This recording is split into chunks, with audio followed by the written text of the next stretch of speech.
Contábamos antes en la editorial que el mercado está muy nervioso. Hace varias semanas hay nerviosismo en el mercado, no solamente reflejado en el tipo de cambio que ha escalado a los 1.475 pesos, casi 1.480 en algunos paralelos, y llegando al techo de la banda o superándolo, sino también los bonos soberanos de deuda que han caído demasiado en las últimas semanas y están reflejando la posibilidad de que no se pague la deuda externa, no se paguen los bonos, y también las acciones de las principales empresas argentinas. Para entender lo que está pasando con la economía argentina, estamos en comunicación ahora con Juan Manuel Gispert de el CEPA, el Centro Económico Político Argentino. Juan Manuel, ¿cómo estás? Te saludo aquí, Esteban Ocampo, del Archivo de los Medios. ¿Cómo andás?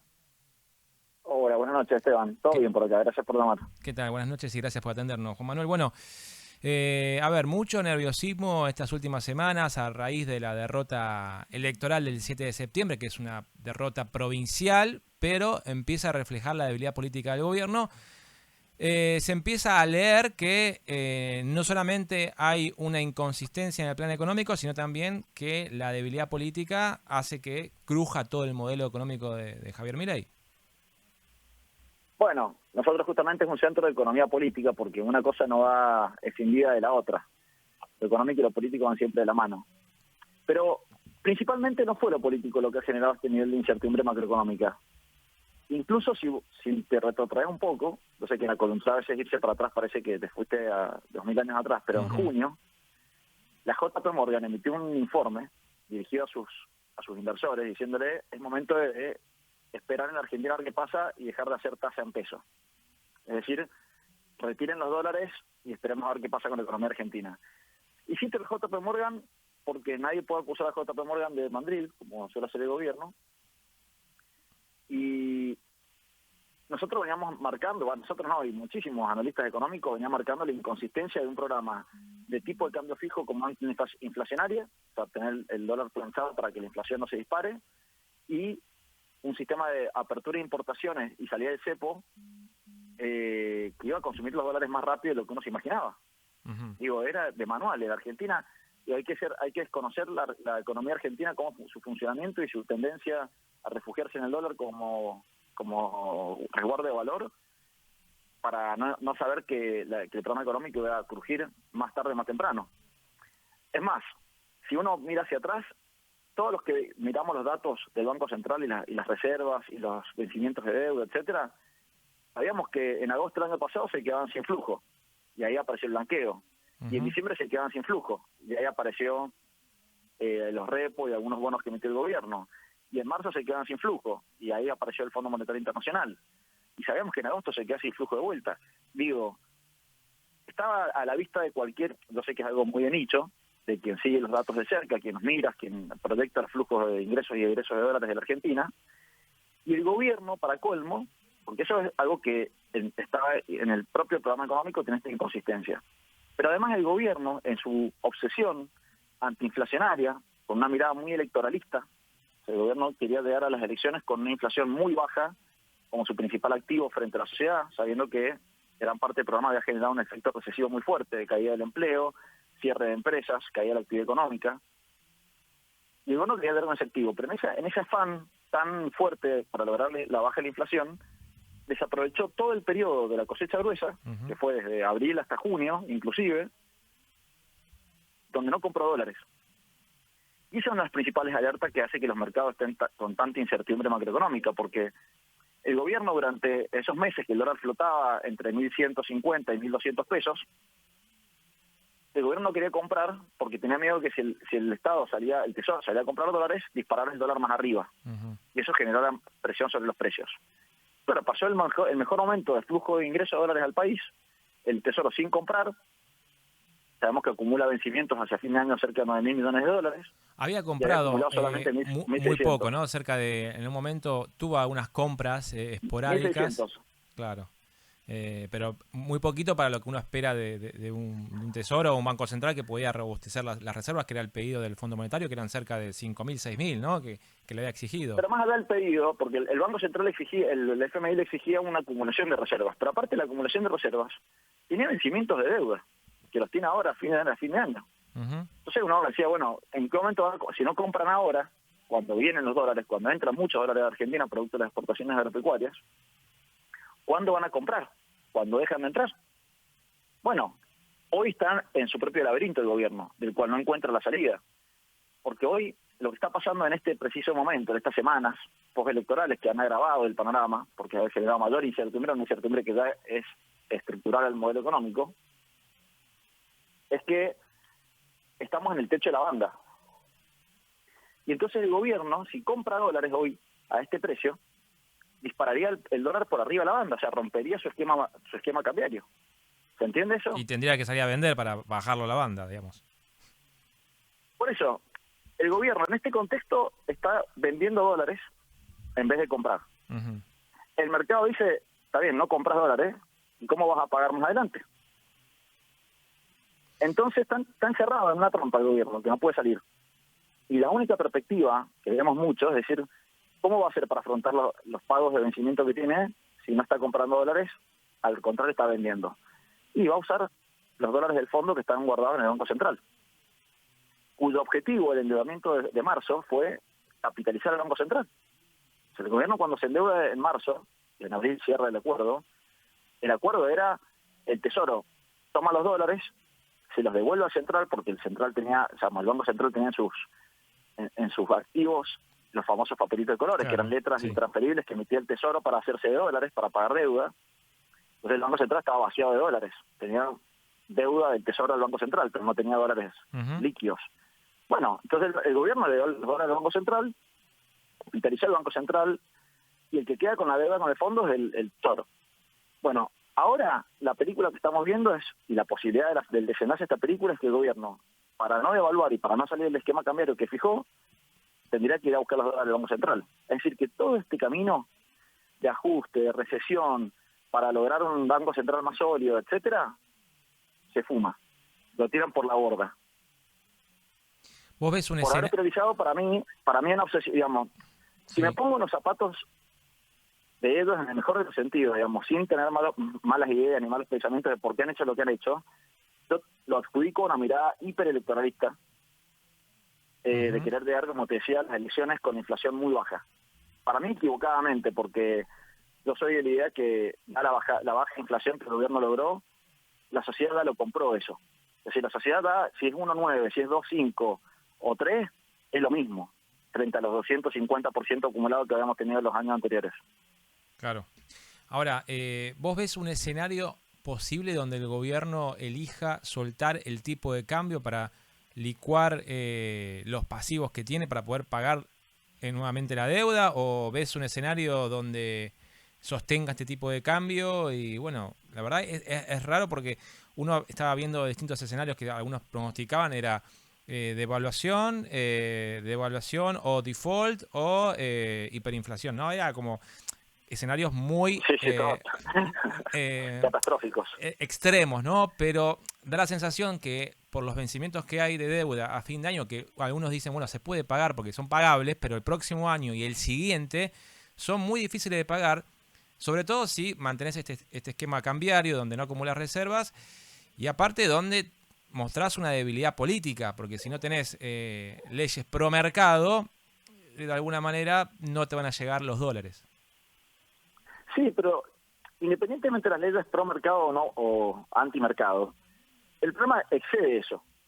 Excede, porque hay un flujo que está dado por nuestra estructura productiva y nuestra capacidad exportadora y nuestro consumo de bienes importados, que el gobierno lo ha facilitado y lo ha potenciado. Yo traía una noticia que estaba colapsado de Ezeiza por la cantidad de insumos importados que estaban llegando, de compra de gente en las casas. Bueno, entonces, vos decís, bueno, ¿qué puede pasar? Y primero que la política y las finanzas muchas veces patean el problema para adelante más de lo que uno cree que se puede hacer. ¿Cómo sale de esta encerrona el gobierno? ¿Cómo puede salir de esta encerrona? Tomando nueva deuda, lo cual es difícil imaginárselo porque uno no ve de dónde puede financiarse el gobierno en este contexto, de dónde va a conseguir nueva deuda en dólares. La otra es comprando los dólares, que se pueden comprar, no es que sea imposible comprar, el gobierno tiene superávit y puede salir al mercado a comprar. Pero si hace eso, como te decía más temprano, rompe el esquema cambiario que el mismo gobierno propuso, a 4 o 5 meses de haberlo armado. Porque el gobierno si compra, vos pensás lo que es un actor que demanda 5.000 millones de dólares en el mercado. Dispara el precio. Es Exacto. tanto el volumen de demanda que el precio se va por las nubes. Entonces, o la otra es el no pagar, el default, que es el escenario que menos se me ocurre. Ujú. O sea, yo creo que el gobierno va, y creo que hay señales de que el gobierno está decidido a romper el esquema cambiario hacia después electoral. Lo que pasa es que eso que uno observa en algunos detalles, en las comunicaciones, en las entrevistas, que parecerían dar indicios que van hacia ese lugar, van a generar una turbulencia, una incertidumbre de acá hasta el día de las elecciones tremendo. Y ni te cuento si le va mal el gobierno. Ahora, ¿qué Entonces, imaginas bueno, muy de grave. corrección del tipo de cambio? ¿Te imaginas algún porcentaje, algún valor que pueda llegar a alcanzar?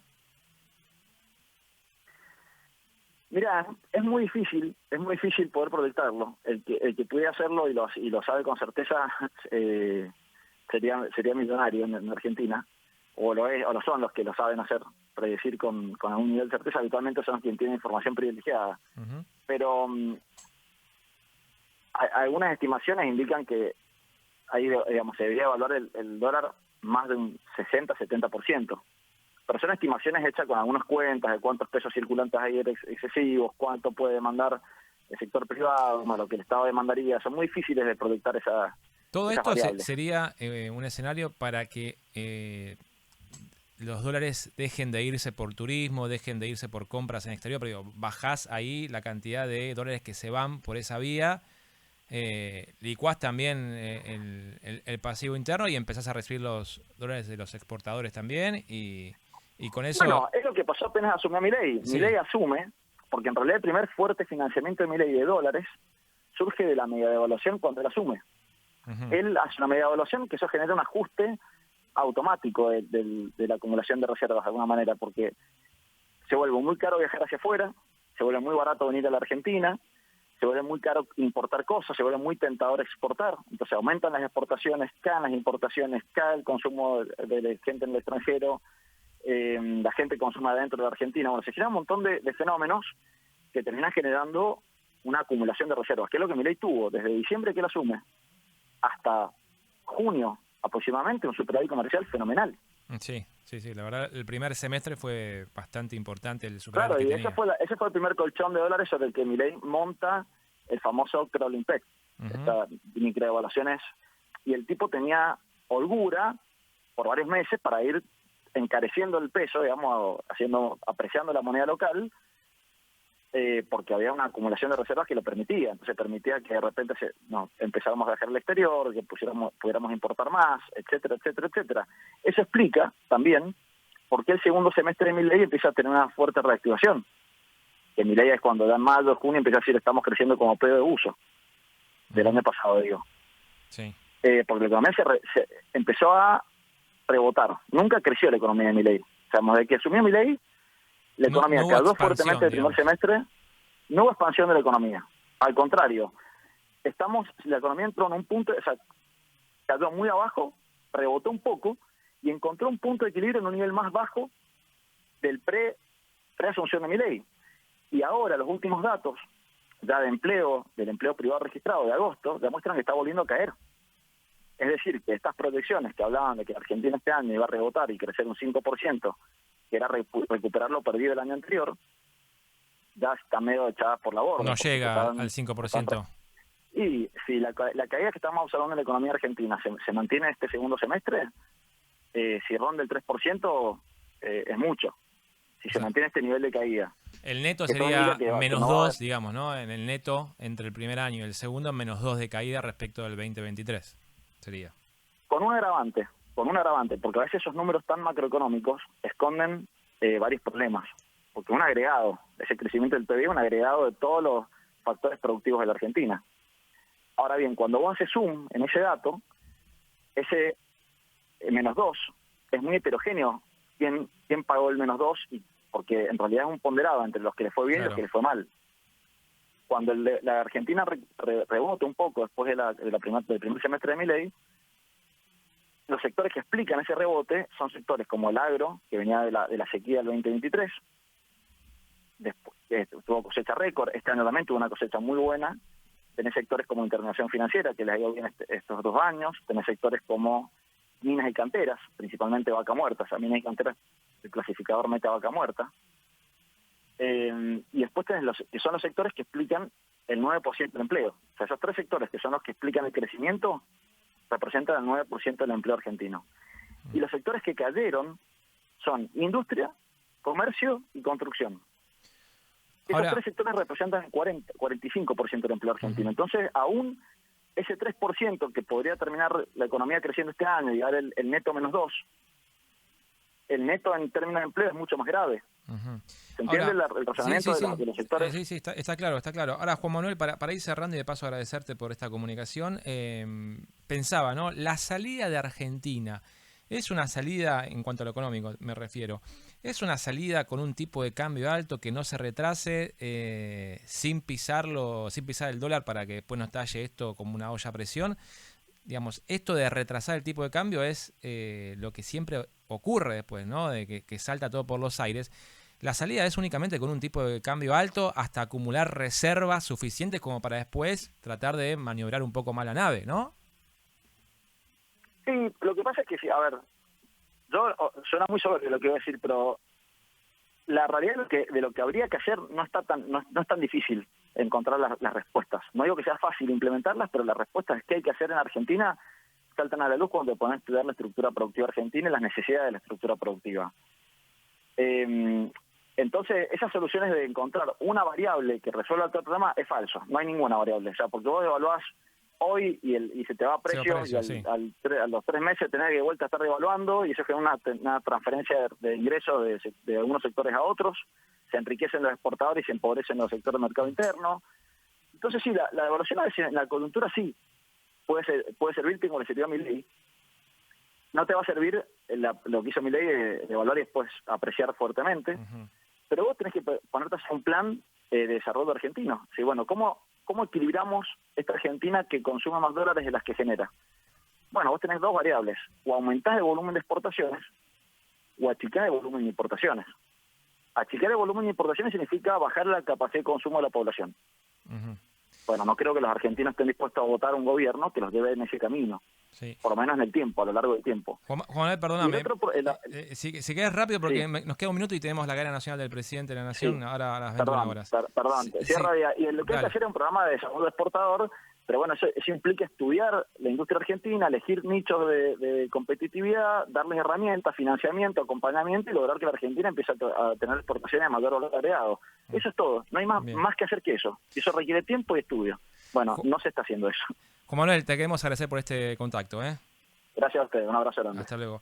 Y ahí pasaba Juan Manuel Gispert, que es analista económico del Centro de Economía Política Argentina, que es el CEPAS.